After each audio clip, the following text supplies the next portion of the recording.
So that's, you know what I'm saying? I'm thinking I got to make my own drums because that's what you got to do as a producer. Didn't know it was a whole profession or career. How did you get into sound design? Again, back when I started the drum selection, back when we first got down, I mean, you had, if your drums were trash, then 9 times out of 10, what you gonna make or whatever, people can perceive what you made is it to be trash because of the drum selection or the drum sounds that you use. So back then we had to go find, you had to make your own drums. It wasn't no Splice, it wasn't no sounds.com, it wasn't no let me download this pack from such and such. It was what you had is what you had, or you had to go get sounds from somebody else that may have some on a jump drive. I'm not a jump drive, a floppy disk or a zip disk. You know what I'm saying? Back then, so I used to make my own drums. I was doing it, but not knowing it was called sound design. So when I came to, I was doing it for years, but then when I finally came to California in like 2010, I was working with this producer guy. I played him some music and he asked me where I get the drum sound. Like, where you get your drum sounds from? So I was like, what you mean where I get them from? He was like, where you get drum sounds from? I'm like, I made them. Like, you made these sounds? I'm like, yeah. I played something else. He was like, what about this one? You made this one too? I'm like, yeah. So he was like, can you make me some sounds? So in my mind, I'm like, that's weird.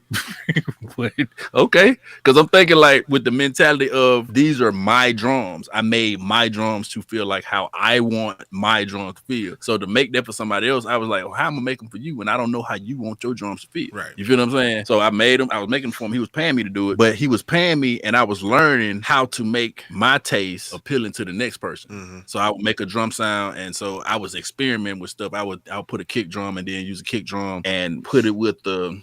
I had a Zoom recorder. So I may go get a cardboard box and sample a cardboard box with a drumstick and say, boom, and put that with a kick drum and send it to him and put it in a battery kit. So I was making battery kits for him. So I put it in a battery kit and I would go and I would get the pleasure of watching him go through the drums as I deliver them. So I give them to him and he'll say, you got me some more stuff. I give him to him. He'll pay me or whatever, but he'll go through the sounds. And that's why when you play my kits, it makes sense because I started making them for this particular guy. And this guy that I'm talking about, he worked with Dr. Dre, Babyface, Michael Jackson. He worked with Michael Jackson the last 7 years of his life. It's like the level of expectation was like, you talking about you got to make drum sounds that impress a producer that produced for Michael Jackson and Dr. Dre? Yeah. Them like two sonic geniuses. You know what I'm saying? So I got to come with it. So every week I was having to come with it. I was his go-to for all of his sounds. And he was using these sounds on Bieber albums and ZZ Ward's and Compton album, the Dr. Dre Compton album, Brandy, anything he was doing, he was using my sound. He was like, I'm going to introduce you to my guy at Native Instruments. So I'm like, what did that mean? So I'm like, okay, cool. So he introduced me to the guy at Native Instruments, Justin Myrex asked me about expansions and doing expansions. And he was asking me, this is exclusive right here. I don't think I ever told nobody this. But he was asking me stuff I ain't know nothing about. So he asked me, he was like, you use what was it? I think it wasn't Prism. It was some software that they had. I can't remember what it was. But I can't remember what it was. But he was like, you know anything about, we're just using it as an example. You know anything about Massive? I'm like, man, what? Justin Myrex is the man. Yeah. He was like, you know the thing about Massive? Man, what?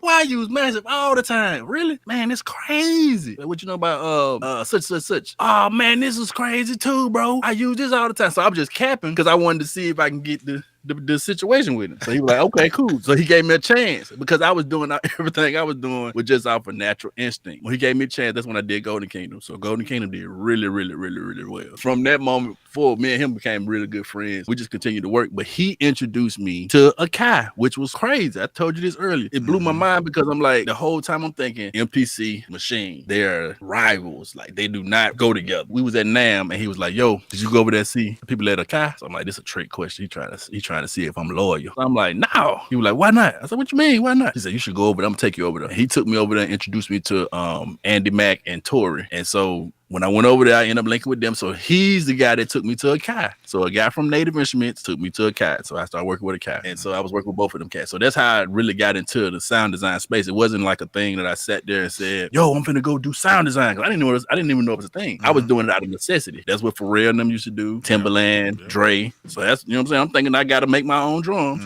because that's what you got to do as a producer. Didn't know it was a whole profession or career. Like I was telling you offline, I was saying like I used to like review sample packs for like Machine Masters. I would get a lot of Sound Oracle kits And I said, Mhm. you and Sound Oracle are like in that same vein. I'm like, the drums sound so crisp, so amazing. You can take them, drag and drop, cut them up, do what you want to Yeah. do. And it's not just the drums, it's the sonics, it's the sound, Yeah, it's yeah, yeah. the vibe. It's the vibe. Masada says, Snipe, I was there at NAMM when you met Tori and Andy. See, I ain't capping.